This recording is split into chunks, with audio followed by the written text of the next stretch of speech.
नमस्कार दोस्तों। क्या धर्मस्थला मास ब्यूरियल केस की जांच को भटकाया जा रहा है? कौन है जो इस जांच को रोकना चाहता है? क्यों अभी तक इस मामले में किसी की गिरफ्तारी नहीं हुई? सौजन्या और सभी पीड़ित महिलाओं को क्या न्याय मिल सकेगा? हालांकि नकाबपोश गवाह ने खुद एसआईटी से बार बार गुजारिश की है कि उसे नेत्रावती नदी के परिसर में लेकर जाया जाए। वह वहां और कुछ साइट्स बताएगा। और क्या कारण है एसआईटी इस गवाह को वहां लेकर नहीं जा रही है? और क्या कारण है धर्मस्थला साइट्स की आगे की खुदाई रोक दी गई है? इसी पर आज हम इस वीडियो में चर्चा करेंगे। आपसे अनुरोध है मेरा यह वीडियो आखिर तक देखिए। और दोस्तों, आपसे अनुरोध है यह मेरा वीडियो ज़्यादा से ज़्यादा लोगों को शेयर करें ताकि आपकी आवाज़ सरकार तक पहुंच सके और सौजन्या और सभी पीड़ित महिला को और उनके परिवार को न्याय मिल सके। इस मुहिम में आप साथ दें, ऐसा मैं आपसे अनुरोध करता हूं।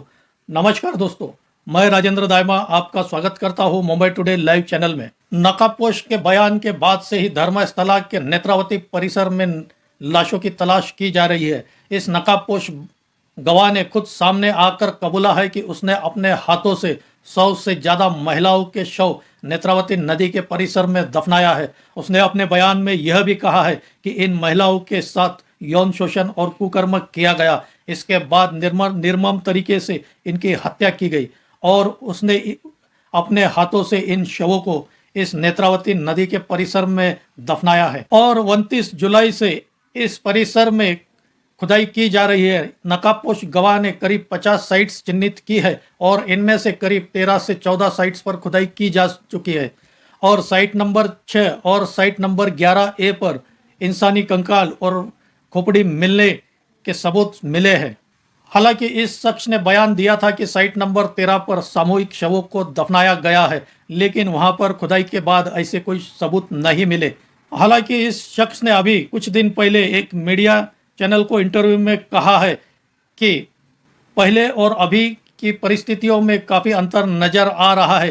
पहले यहाँ कच्ची सड़कें थी और हो सकता है सड़कें बनाने के लिए जेसीबी का इस्तेमाल किया गया हो और एक डैम भी इस परिसर में बनाया गया है। और इसी वजह से वह एसआईटी से बार बार गुजारिश कर रहा है कि उसे इस परिसर में लेकर जाया जाए ताकि वह ठीक से इस परिसर को देख सके, फिर से याद कर सके और कुछ नए साइट्स वो बताना चाहता है।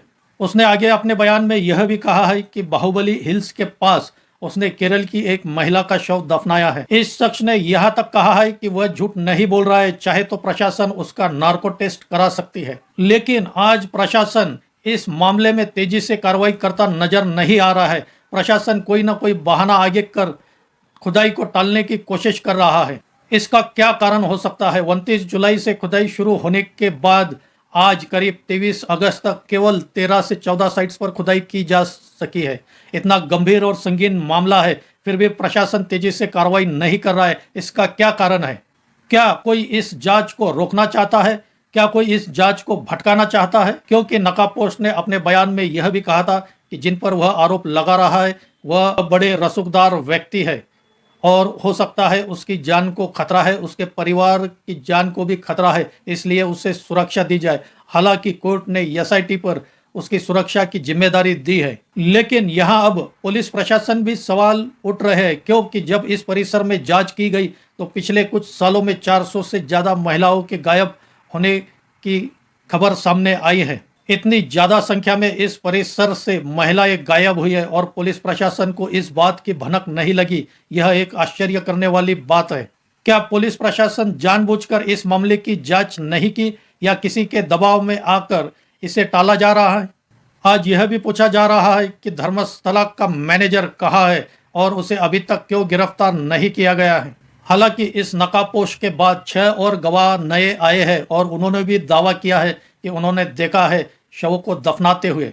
शक इसलिए भी बढ़ गया है क्योंकि धर्मस्थला के कवरेज को मीडिया से रोका गया है और यहाँ तक कि एसआईटी और पुलिस प्रशासन मीडिया को कोई जानकारी नहीं दे रहा है।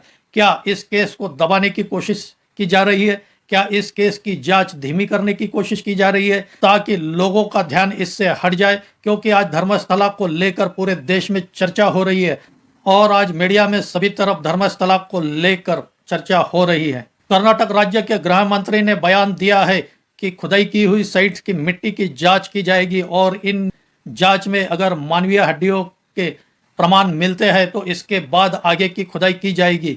तब तक के लिए आगे के आदेश मिलने तक खुदाई को रोका गया है।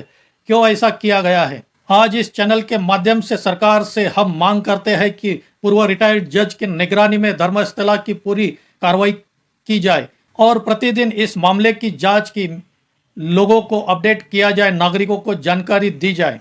साथ ही फास्ट ट्रैक कोर्ट का गठन किया जाए और दोषी आरोपियों को जल्द से जल्द इसमें सजा दिलाई जाए। दोस्तों, आपको क्या लगता है, क्या पीड़ित परिवारों को न्याय मिलेगा? क्योंकि नकाबपोश झूठ तो नहीं बोल रहा है। हालांकि साइट नंबर 13 पर कुछ सबूत नहीं मिले तो कुछ मीडिया की तरफ से नकाबपोश गवाह को भी बदनाम करने की कोशिश की गई कि यह सब मामला झूठा है, प्री प्लान्ड है। लेकिन नकाबपोश ने पहले ही बयान दिया है कि उसे पता है कि झूठ बोलने का अंजाम क्या होगा। उसने खुद कोर्ट में आकर बयान दिया है कि उसने अपने हाथों से 100 से ज़्यादा महिलाओं के शव को दफनाया है। इसी से इस बात की षड्यंत्र की बू आ रही है कि कोई है जो इस जांच को भटकाना चाहता है, जो इस जांच को रोकना चाहता है।